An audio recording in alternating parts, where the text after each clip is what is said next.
Hello students, welcome back to Abhishek Tripathi biology.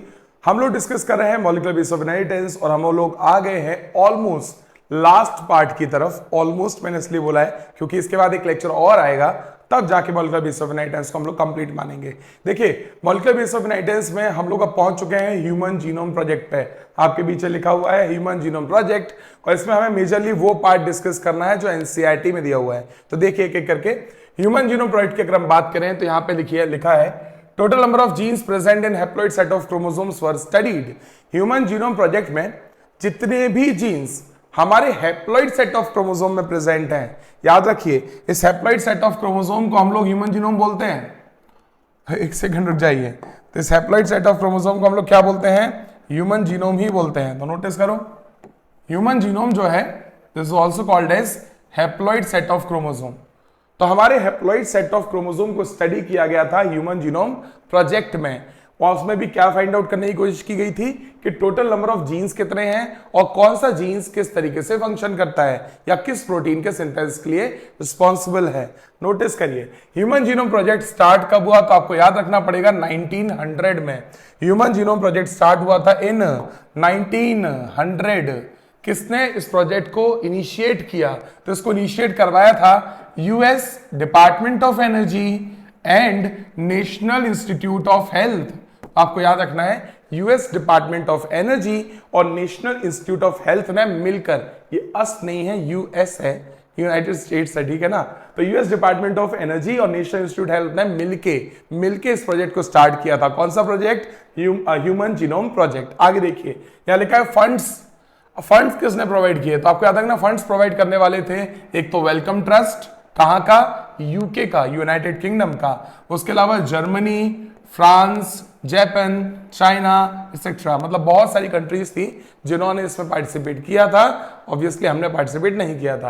तो यहां लिखा है Wellcome Trust, Germany, France, Japan, China, ऐसे ही काफी सारी कंट्रीज ने यहाँ पे पैसे लगाए थे इस प्रोजेक्ट को कंप्लीट करने के लिए। अब ह्यूमन जीनोम प्रोजेक्ट के गोल्स क्या हैं, मतलब क्यों ह्यूमन जीनोम प्रोजेक्ट स्टार्ट किया गया? तो नोटिस करिए, सबसे पहले लिखा है to map all human genes, मतलब हमारे डीएनए में जितने भी जीन्स प्रेजेंट होते हैं उन सारे जीन्स की डिटेल पता करना, कितने जीन्स हैं किस क्रोमोसोम पर और किस तरीके से फंक्शन करते हैं, ये सब कुछ पता करना, इसे बोलते हैं मैपिंग ऑफ ह्यूमन जीनोम। और ये हमारा गोल था ह्यूमन जीनोम प्रोजेक्ट में। Next, to find out total number of genes, मतलब हमारे डीएनए में टोटल जीन्स कितने हैं। जीन्स क्या होता है? Smallest structural and functional unit of DNA. तो कितने स्ट्रक्चरल और फंक्शनल यूनिट है हमारे डीएनए में, मतलब कितने जीन्स है हमारे डीएनए में, इसको फाइंड आउट करने की कोशिश की गई थी ह्यूमन जीनोम प्रोजेक्ट में। Next, to determine nucleotide sequence of all 24 chromosomes. Notice करिए, जितने हमारे पास क्रोमोसोम हैं, सारे क्रोमोसोम में न्यूक्लियोटाइड का सीक्वेंस पता करना था। आपको पता है हमारा जेनेटिक मटेरियल डीएनए या फिर आरएनए की अगर हम बात करें, वैसे हमारा जेनेटिक मटेरियल कौन है? डीएनए। तो डीएनए के ऊपर न्यूक्लियोटाइड का अरेंजमेंट किस तरीके से हुआ है, इसको स्टडी करने के लिए भी किया गया था क्या? Human genome project. पर आपने शायद नोटिस किया हो, हमने यहाँ 23 क्रोमोसोम की जगह 24 लिखा है। क्यों? क्योंकि 22 तो हो गए ऑटोसोम्स। 22 हमारे पास में क्या है? तो 22 हमारे पास में है ऑटोसोम्स, और साथ ही साथ हमें मिलेंगे 2 सेक्स क्रोमोसोम। कौन कौन से? एक एक्स एंड दूसरा y। तो 22, 23 एंड 24। तो यहाँ 23 नहीं लिखा है, ये मिस्टेक नहीं है, ये जानबूझ के लिखा गया है। याद रखिए, to determine nucleotide sequence of all 24 chromosome. 24 में 22 ऑटोसोम और 2 sex chromosome. Next, to construct detailed physical and genetic map of complete human genome. तो पूरे के पूरे ह्यूमन जीनोम का डिटेल्ड मैपिंग करनी थी। कैसी मैपिंग? एक तो फिजिकल मैपिंग, मतलब डीएनए दिखता कैसा है, हमारे क्रोमोसोम का अरेंजमेंट कैसा है, एक तो वो स्टडी करना है। साथ ही साथ उन क्रोमोसोम पे अरेंजमेंट ऑफ जीन्स कैसा है, ये भी हमें स्टडी करना था। ये हमारा गोल था इन ह्यूमन जीनोम प्रोजेक्ट। आगे देखिए, यहां लिखा है improve tools for data analysis. आगे भी जाके अभी भी हम फॉरेंसिक साइंस का यूज कर रहे हैं, बायोटेक्नोलॉजी का यूज कर रहे हैं। फॉरेंसिक साइंस, बायोटेक्नोलॉजी, माइक्रोबायोलॉजी, ऐसे काफी सारे फील्ड्स हैं जिन फील्ड में ये जेनेटिक इंफॉर्मेशन या ह्यूमन जीनोम की इंफॉर्मेशन बहुत काम आती है। उन सारे फील्ड्स के लिए हमें जो डेटा चाहिए वो डेटा कलेक्ट करने के लिए किया गया था ह्यूमन जीनोम प्रोजेक्ट। तो यहां लिखा हुआ है improve tools for data analysis. जितना भी डेटा इसमें कलेक्ट किया गया उस डेटा को किस तरीके से स्टोर किया जाए, उन टूल्स को भी डेवलप किया गया ह्यूमन जीनोम प्रोजेक्ट में। नेक्स्ट लिखा है address all ethical, legal and social issues. याद रखिए यहां एस है, हाँ, address all ethical, legal and social issues याद रखिएगा। काफी सारे जेनेटिक मटेरियल को लेके, डीएनए को लेके, या फिर आप बोल सकते हो टेस्ट ट्यूब बेबी प्रोग्राम को लेके, ऐसे कई सारे प्रोग्राम्स जिनमें हमारे डीएनए के साथ थोड़ा भी छेड़छाड़ की जाती है, ये काफी ज्यादा सेंसिटिव मामला हो जाता है। अब कई लोग ऐसे होते हैं जो टेस्ट ट्यूब बेबी प्रोग्राम, जिसे इन विट्रो फर्टिलाइजेशन बोलते हैं, उसके काफी अगेंस्ट हैं। उनका मानना है कि नेचुरल तरीके से जो प्रोसेस चलनी चाहिए, बच्चा जो पैदा होना चाहिए, फर्टिलाइजेशन की जो प्रोसेस होनी चाहिए, ये सब एक नेचुरल प्रोसेस है। इसमें ह्यूमन इंटरफेरेंस, किसी भी तरीके का जेनेटिक चेंजेस, ये सब नहीं होना चाहिए। तो ऐसे इश्यूज से फाइट करने के लिए पूरे ह्यूमन जीनोम को स्टडी करना काफी जरूरी था, जिससे लोगों को एक्सप्लेन किया जा सके। तो याद रखिएगा सारे ethical, legal and social issues को, सारे एथिकल, लीगल और सोशल इश्यूज को हैंडल करने के लिए हमें पूरे जेनेटिक इंफॉर्मेशन हमें मालूम होनी चाहिए थी, इसलिए किया गया था ह्यूमन जीनोम प्रोजेक्ट। और आगे कंटिन्यू करते हैं, नोटिस करिए यहां लिखा है ह्यूमन जीनोम प्रोजेक्ट के बारे में दो बहुत इंपॉर्टेंट चीजें लिखी हुई है। खर्चे के बारे में हिसाब लगाना बहुत जरूरी है। तो ह्यूमन जीनोम प्रोजेक्ट की बात करें तो यहां पे 3 × 10⁹ बेस पेयर्स को स्टडी किया गया था, और हर बेस पेयर को स्टडी करने के लिए $3 का खर्चा हुआ था। कितने डॉलर का? $3 पर बेस पेयर। अब हमें पता करना है $3 एक बेस पेयर का है, और बेस पेयर टोटल है 3 × 10⁹, मतलब टोटल खर्चा कितना हुआ होगा? तो टोटल एक्सपेंस आया था $9 बिलियन। एक दो $10 नहीं, $9 बिलियन का खर्चा आया था किस प्रोजेक्ट में? ह्यूमन जीनोम प्रोजेक्ट में। और जो भी डेटा इसमें निकला था उसको हमने कंप्यूटर्स के अंदर, हार्ड ड्राइव्स के अंदर, हार्ड डिस्क के अंदर सेव किया था। पर अगर आप इस इंफॉर्मेशन को हार्ड डिस्क में सेव ना करते, कंप्यूटर्स में सेव ना करते, और इस इंफॉर्मेशन को डायरेक्टली पेजेस में लिखने की कोशिश करते, तो क्या होता? नोटिस करिए, अगर ह्यूमन जीनोम प्रोजेक्ट की इंफॉर्मेशन को हम स्टोर करना चाहते तो इसके लिए हमें 3300 बुक्स लगती। एक बुक, दो बुक के बहुत सारी 3300 बुक्स की जरूरत पड़ती। हर बुक में कितने पेजेस होने चाहिए थे? 1000 पेजेस होने चाहिए थे। और साथ ही साथ हर पेज पे कितने लेटर लिखने चाहिए थे? तो 1000 लेटर लिखने चाहिए थे। तो भाई ये हमारा ह्यूमन जीनोम प्रोजेक्ट का डेटा। तो थोड़ा बहुत डेटा है, बहुत ज्यादा डेटा है, काफी ज्यादा डेटा है। इसलिए इस डेटा को बुक्स में मेंटेन करने की जगह कहां मेंटेन किया गया? काफी सारे कंप्यूटर्स और हार्ड डिस्क की मदद से इसको सेव किया गया। अब देखो भाई, इस प्रोजेक्ट से एक्सपेक्टेशन क्या थी और रियलिटी क्या है? मतलब एक्सपेक्टेशन क्या क्या रखे गए थे और रियलिटी में हमें क्या पता चला? तो एक्सपेक्टेशंस क्या थे? अंदाजा लगाया था लोगों ने कि ये प्रोजेक्ट एंड हो जाएगा 15 साल में। एक्सपेक्टेशन थी कि ये प्रोजेक्ट जो शुरू हो रहा है 15 इयर्स में कंप्लीट होगा, पहला एक्सपेक्टेशन। दूसरा, लोगों को लगता था, साइंटिस्ट को लगता था कि लगभग 80,000 से 1 लाख जीन्स, ह्यूमन जीनोम में 80,000 से 1 लाख जीन्स की अगर हम बात करें तो इतने जीन्स हमें मिलने चाहिए। मिले हैं कि मिलने चाहिए? तो साइंटिस्ट को लगता था कि इतनी जीन्स तो मिनिमम मिलने ही चाहिए। सही बात। और देखो यहां लिखा है 3 × 10⁹ न्यूक्लियोटाइड्स विल बी प्रेजेंट। कितने न्यूक्लियोटाइड मिलने वाले हैं? 3 × 10⁹ न्यूक्लियोटाइड्स मिलने वाले हैं। बेस पेयर्स की न्यूक्लियोटाइड, तो यहां लिखा है न्यूक्लियोटाइड मिलने वाले हैं, लगभग 3 बिलियन न्यूक्लियोटाइड मिलने चाहिए। किस प्रोजेक्ट के बाद? ह्यूमन जीनोम प्रोजेक्ट के बाद। मतलब जो भी एक्सपेक्टेशन थी इससे, ये कब की थी? प्रोजेक्ट स्टार्ट होने से पहले। पर प्रोजेक्ट के एंड होने के बाद क्या क्या पता चला? नोटिस करिए, रियलिटी की बात करते हैं। Total gene studied 20,000 to 25,000 gene study किए थे, ना कि 80,000 to 1 लाख। तो कितने जीन इस प्रोजेक्ट में स्टडी कर लिए गए? Easily 20 to 25,000 genes. आगे लिखा है project was completed in 2003। Project कब कंप्लीट हुआ था? याद रखिए, प्रोजेक्ट 2003 में ऑफिशियली कंप्लीट हो गया है बोला गया था, पर एग्जैक्टली देखा जाए तो 2003 में प्रोजेक्ट कंप्लीट नहीं हुआ। प्रोजेक्ट कंप्लीट कब हुआ? याद रखिए, सीक्वेंसिंग ऑफ क्रोमोसोम नंबर 1। याद रखिए, लार्जेस्ट क्रोमोसोम है क्रोमोसोम नंबर 1, लार्जेस्ट क्रोमोसोम। सारे क्रोमोसोम में सबसे बड़ा कौन? Chromosome number 1। सेक्स क्रोमोसोम में बड़ा कौन? X chromosome. पक्का ना? आगे देखिए, तो जो सीक्वेंसिंग थी क्रोमोसोम नंबर 1 की, वो कब खत्म हुई थी? मई 2006 में कंप्लीट हुई थी। ये आपको याद रखना पड़ेगा। तो मई 2006 में एक्चुअली में ह्यूमन जीनोम प्रोजेक्ट कंप्लीट हुआ था, पर कंप्लीशन का अनाउंसमेंट कब किया गया था? 2003 में किया गया था। ठीक है, तो ये अभी थोड़ी सी बेसिक इंफॉर्मेशन हमने पता की है किसके बारे में? ह्यूमन जीनोम प्रोजेक्ट के बारे में, इसी के बारे में कि ये प्रोजेक्ट किस तरीके से किया गया था, कैसा मेथड यूज किए गए थे, उन मेथड्स की स्टडी हम लोग अभी आगे कंटिन्यू करते हैं। चलिए, तो हम लोग आ गए हैं मेथड्स के पास। हमें डिस्कस करने हैं method used in human genome project. Total 2 methods हैं जो हम डिस्कस करने वाले हैं। पहले मेथड का नाम है EST और दूसरे मेथड का नाम है सीक्वेंस एनोटेशन। याद रखिएगा, EST का फुल फॉर्म होता है एक्सप्रेस्ड सीक्वेंस टैग्स। इसका मतलब क्या होता है? एक्सप्रेस सीक्वेंस टैग्स का सिंपल सा मतलब ये है, हम डीएनए के उन पार्ट को स्टडी करेंगे जो पार्ट खुद को एक्सप्रेस कर सकते हैं। साफ साफ लिखा भी है, only that part of DNA that can carry out protein synthesis were studied। मतलब एक्सप्रेस सीक्वेंस टैग्स वो टैग्स हैं या वो पार्ट ऑफ डीएनए है जिसको हमने क्या किया है, जिसको हमने लेबल किया है on the basis of their function. तो याद रखिए, जो पार्ट फंक्शनल है उसको स्टडी करने के लिए, या जो पार्ट प्रोटीन सिंथेसिस कर सकता है उसको स्टडी करने के लिए कौन सी प्रोसेस यूज की है? EST। दूसरी बात, हमारे पास एक और प्रोसेस है सीक्वेंस एनोटेशन। सीक्वेंस एनोटेशन जो प्रोसेस है ये एकदम ब्लंट प्रोसेस है। ब्लंट से मेरा मतलब क्या है? इस प्रोसेस में कोई भी हम स्टेप्स की इंतजार नहीं करेंगे। यहाँ पे हम सीधा सीधा क्या करने वाले हैं, इस प्रोसेस में हम सीधा सीधा पूरा डीएनए स्टडी करना शुरू करेंगे फ्रॉम बिगिनिंग टू एंड। तो पूरा डीएनए की लेंथ कितनी है? 2.2 मीटर्स। अभी 2.2 मीटर के डीएनए में बहुत सारा पार्ट एक्टिव है और बहुत सारा पार्ट इनएक्टिव है। इस प्रोसेस में सिर्फ एक्टिव वाला पार्ट पढ़ेंगे जो प्रोटीन बना सकता है, पर इस प्रोसेस में क्या पढ़ने वाले हैं?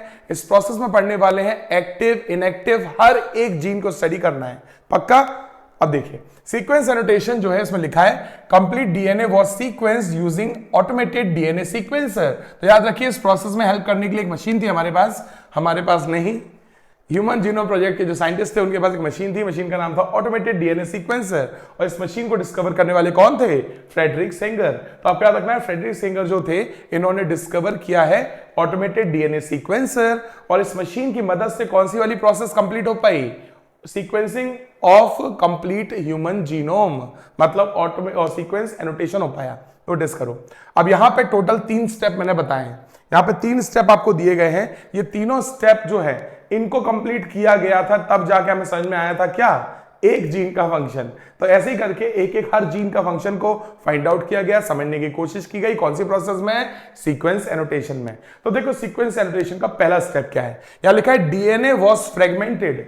डीएनए के टुकड़े किए गए। आप सबने बायोटेक में सीखा है, डीएनए को ब्रेक डाउन करने के लिए हमको न्यूक्लियस एंजाइम की जरूरत पड़ती है, और डीएनए को अंदर से कट करने के लिए एंडोन्यूक्लियस की जरूरत पड़ती है। तो याद रखिए, एक एंजाइम यहां पे यूज किया गया है। एंजाइम का नाम है रिस्ट्रिक्शन एंडोन्यूक्लियस, या फिर सिंपली एंडोन्यूक्लियस। तो एंडोन्यूक्लियस की मदद से सीक्वेंस एनोटेशन के पहले स्टेप में एंडोन्यूक्लियस की मदद से कट किया जाएगा डीएनए के सेगमेंट को।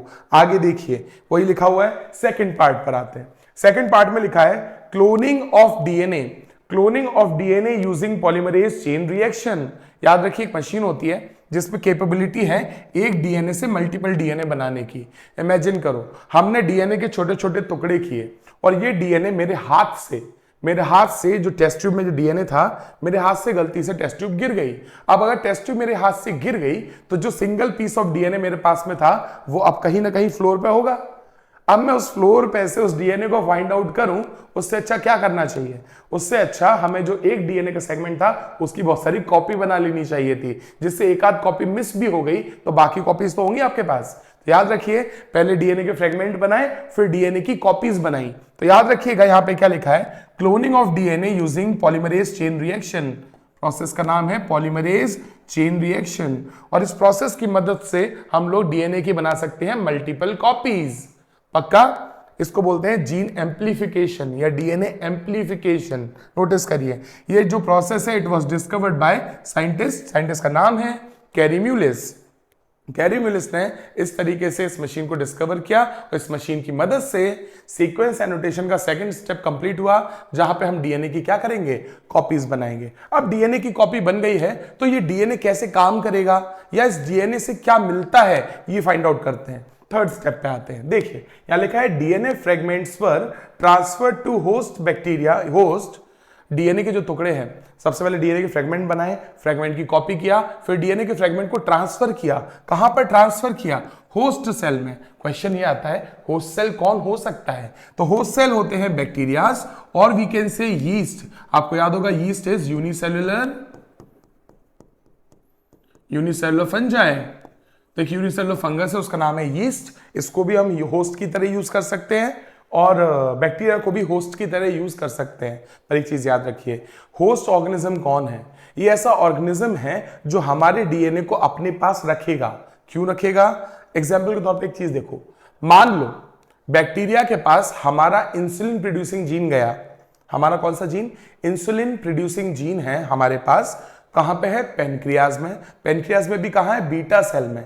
तो हमने बीटा सेल से इंसुलिन प्रोड्यूसिंग जीन को आइसोलेट किया, आइसोलेट करके किसमें डाल दिया? हमने बैक्टीरिया में पहुंचाया है। पर एक बात बताओ, मैं जीन को अपने पेनक्रियाज के बीटा सेल से निकाल के ऐसे फेंक के मारूंगा तो बैक्टीरिया में चला जाएगा?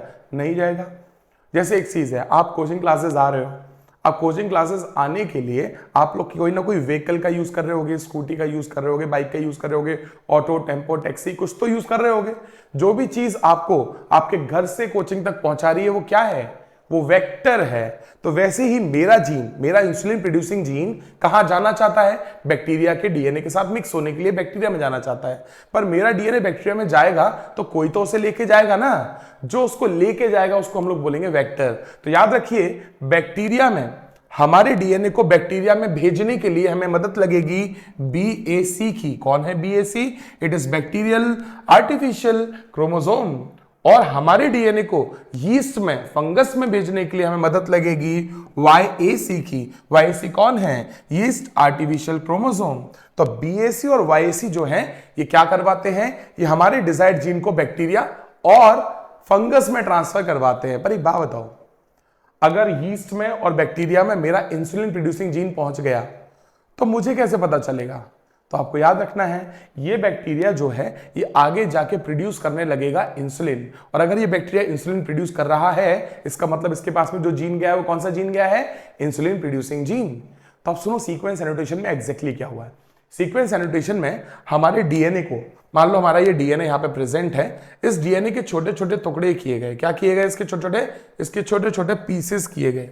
और जब डीएनए के छोटे छोटे पीसेस किए गए उसके लिए रिस्ट्रिक्शन एंजाइम का यूज किया गया, एंडोन्यूक्लियस एंजाइम का यूज किया। अब हर एक टुकड़े को एक एक करके कहां पहुंचाया? बैक्टीरिया में। जब बैक्टीरिया में ये पीस गया तो बैक्टीरिया में कुछ ना कुछ नई और यूनिक चीज बनेगी। अब जो ये बैक्टीरिया कुछ ना कुछ यूनिक बनाएगा, जो भी यूनिक चीज बनेगी वो किसकी वजह से बनेगी? हमारे इस छोटे से डीएनए के टुकड़े की वजह से। तो ये डीएनए का छोटा सा टुकड़ा जो है वो क्या बनाता है, ये चीज हमें पता चल जाएगी। गौर से सुनिए, हमने डीएनए का एक फ्रेगमेंट लिया, फ्रेगमेंट को बैक्टीरिया में डाला, बैक्टीरिया ने मान लो प्रोड्यूस किया ग्लूकेगॉन। क्या प्रोड्यूस किया? ग्लूकेगॉन। तो इससे हमें क्या पता चलता है कि जो सेकंड वाला पीस है हमारे डीएनए का, इसमें कुछ जीन्स हैं, जो जीन्स क्या बनाते हैं? ग्लूकेगॉन बनाते हैं। ऐसे हमने थर्ड जीन उठाया, थर्ड जीन उठा के मैंने पहुंचा दिया इसके अंदर। हमें चेक किया कि जो बैक्टीरिया है अब वो बनाने लगा है कार्बोनिक एनहाइड्रेज एंजाइम। इसका मतलब क्या? इसका मतलब जो थर्ड जीन हमारा है वो भी फंक्शनल है और वो क्या बनाता है? कार्बोनिक एनहाइड्रेज एंजाइम बनाता है। समझ रहे हो? तो ह्यूमन जीनोम प्रोजेक्ट में जो सीक्वेंस एनोटेशन है इसमें हम डीएनए के छोटे छोटे टुकड़े करेंगे, उन छोटे छोटे सेगमेंट्स को हम लोग कहां पहुंचाएंगे? बैक्टीरिया में या फिर यीस्ट में। और फिर बैक्टीरिया यीस्ट जो भी प्रोड्यूस करेगा उसके बेसिस पर हमें पता चल जाएगा कि हमारा कौन सा जीन क्या फंक्शन करता है। अगर कोई जीन फंक्शन नहीं करेगा तो वो भी पता चल जाएगा। क्यों? क्योंकि बैक्टीरिया में कोई भी चेंज दिखेगा नहीं। आगे बढ़ते हैं, अब बात करते हैं फाइनल फाइंडिंग्स। फाइनल रिजल्ट क्या था ह्यूमन जीनोम प्रोजेक्ट का? नोटिस करिए, सबसे पहला लिखा हुआ है एवरेज जीन्स पर बेस, सॉरी एवरेज बेसिस पर जीन होना चाहिए। एवरेज बेसिस पर जीन, मैं लिख दूं एवरेज बेसिस पर जीन। तो भाई हर जीन में कितने बेस होते ही हैं? कम से कम, तो कम से कम 3000 के आसपास एवरेज बेसिस मिलते ही हैं हर जीन में। नेक्स्ट पार्ट, लार्जेस्ट जीन का नाम आपको याद रखना है, काफी इंपॉर्टेंट है, ह्यूमन जीनोम प्रोजेक्ट में फाइंड आउट किया गया। लार्जेस्ट जीन का नाम था डिस्ट्रोफिन। क्या नाम है इसका? डिस्ट्रोफिन। याद रखिए इस जीन में बेसिस कितने हैं? तो इसमें है 2.4 मिलियन बेसिस। 1 2 3 3000 नहीं, 2.4 million. 1 million 20 lakh, 1 million 10 lakh होता है, और यहां पे कितना है 2.4 मिलियन बेसिस है। अगला देखो, function of 50% gene is unknown. हमें ह्यूमन जीनोम प्रोजेक्ट से पता चला कि हमारे 50% जीन तो कोई काम करते ही नहीं है। इमेजिन करो एक टाइम अगर ऐसा आया कि इवोल्यूशन के बाद हमारे सारे जीन काम करने लगे, तो हो सकता है कि हम उड़ना चालू कर दें, हो सकता है, पता नहीं। अब देखो वापस से, तो function of 50% gene is unknown. आगे देखो, less than 2% of genome code for protein, मतलब जो टोटल हमारा डीएनए है उसमें से 2% डीएनए क्या बनवाता है, 2% डीएनए ही प्रोटीन सिंथेसिस करवाता है। मतलब हमारी बॉडी में जितने भी एंजाइम्स हैं, जितने भी प्रोटीन्स हैं, वो सिर्फ कितने डीएनए ने बनाए हैं, 2% ऑफ अवर डीएनए। अगला देखो, लार्जेस्ट क्रोमोसोम, एग्जाम में आता है भाई, लार्जेस्ट क्रोमोसोम है क्रोमोसोम नंबर 1। क्रोमोसोम नंबर में जीन्स होते हैं सबसे ज्यादा, कितने, 2968 जीन्स, मैंने लिखा भी है, मैक्सिमम है। आगे देखो, स्मॉलेस्ट क्रोमोसोम कौन सा है भाई, तो स्मॉलेस्ट क्रोमोसोम, सबसे छोटा क्रोमोसोम होता है वाई क्रोमोसोम। कौन सा क्रोमोसोम, वाई क्रोमोसोम। कितने जीन्स, 231 जीन्स, कितने, 231 genes. Largest chromosome number 1, smallest Y chromosome, largest 1, smallest Y, largest 1, smallest Y. याद रखिए 1 में कितने जीन्स, 2968, 2968, 2968, 2968, बार बार बोलोगे, बार बार याद रहेगा, मतलब दिमाग में टिक जाएगा। तो मैक्सिमम जीन्स क्रोमोसोम नंबर 1 पे हैं, कितने, 2968। और मिनिमम जीन्स किसमें है, वाई क्रोमोसोम में, कितने हैं, 231, कितने, 231। नेक्स्ट यहां पे लिखा है देयर आर 1.4 मिलियन लोकेशंस। देखो हमारे डीएनए में 1.4 मिलियन लोकेशंस ऐसी हैं जहां पे आपको एक बेस का डिफरेंस मिलेगा। मतलब अगर मैं ये एक जीन बना रहा हूं, ये दूसरा जीन बना रहा हूं, डीएनए नहीं, जीन्स।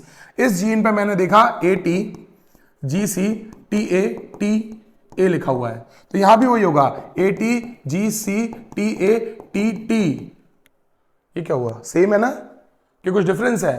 तो याद रखिए दोनों में एक ही अंतर किया, बस एक डिफरेंस है, किसमें, तो आप नोटिस करो यहां पे A लिखा, यहां पे T लिखा, बाकी सब सेम है। तो बहुत सारे जीन, कितने जीन, 1.4 मिलियन जीन्स ऐसे मिले हैं जिन जीन्स में आपको कितना डिफरेंस मिलेगा, तो एक न्यूक्लियोटाइड में डिफरेंस मिलेगा, और एक न्यूक्लियोटाइड में एक बेस होता है। तो क्या एक बेस का डिफरेंस भी बोल सकते हो, हाँ। तो आपको याद रखना है टोटल 1.4 मिलियन लोकेशन हमारे डीएनए में ऐसी होती हैं जहां पर आपको एक बेस में डिफरेंस देखने को मिलेगा। इसको बोलते हैं सिंगल न्यूक्लियोटाइड पॉलीमॉर्फिज्म। क्या बोलते हैं इसको, सिंगल न्यूक्लियोटाइड पॉलीमॉर्फिज्म बोलते हैं। समझ गए? जो ह्यूमन जीनोम प्रोजेक्ट को लेके जो कुछ इंपॉर्टेंट बेसिक पॉइंट्स थे वो सारे मैंने आपके साथ में यहाँ पे डिस्कस किए हैं। एग्जाम पॉइंट ऑफ व्यू से ये सारे पॉइंट्स बहुत ज्यादा इंपॉर्टेंट है, तो आपको क्या करके चलना पड़ेगा, ये सारे पॉइंट आपको याद करने पड़ेंगे, क्योंकि समझने लायक हर चीज इसमें नहीं है। हाँ, एक चीज समझने लायक थी, वो क्या, मेथड्स। 2 मेथड बताए, एक बताया सीक्वेंस एनोटेशन, एक बताया एक्सप्रेस सीक्वेंस टैग्स। फिर से सुन लो, ह्यूमन जीनोम प्रोजेक्ट में 2 मेथड्स यूज करते हैं, एक का नाम है सीक्वेंस एनोटेशन, एक का है expressed sequence tags. Express sequence tags में सिर्फ और सिर्फ उस पार्ट को स्टडी किया जाता है जो डीएनए का वो पार्ट जो प्रोटीन बनाता है, बस उसको स्टडी करेंगे EST में, एक्सप्रेस्ड सीक्वेंस टैग्स में। पर जो सेकंड है सीक्वेंस एनोटेशन, इसमें हम पूरे डीएनए के हर एक जीन को स्टडी करने की कोशिश करते हैं। कैसे? 3 स्टेप में। सबसे पहले हम डीएनए का करेंगे फ्रेगमेंटेशन, फिर डीएनए की बनाएंगे copy with the help of PCR, polymerase chain reaction. उसके बाद में लास्ट में हम लोग क्या करेंगे, लास्ट में हम एक एक डीएनए फ्रेगमेंट को बैक्टीरिया में ट्रांसफर करेंगे या फिर यीस्ट में ट्रांसफर करेंगे। फिर बैक्टीरिया यीस्ट क्या प्रोडक्ट बनाते हैं उसके बेसिस पे हम डिसाइड करेंगे कि किस जीन का फंक्शन क्या है और कौन सा जीन फंक्शनल है और कौन सा फंक्शन नहीं भी है। समझ में आया आपको? तो ये मेथड था ह्यूमन जीनोम प्रोजेक्ट का, जो फॉलो करके हमें ये सारी डिटेल इंफॉर्मेशन पता चली है। चलिए, आई होप आपको अच्छे समझ में आ गया है। Thank you so much for joining. Bye bye.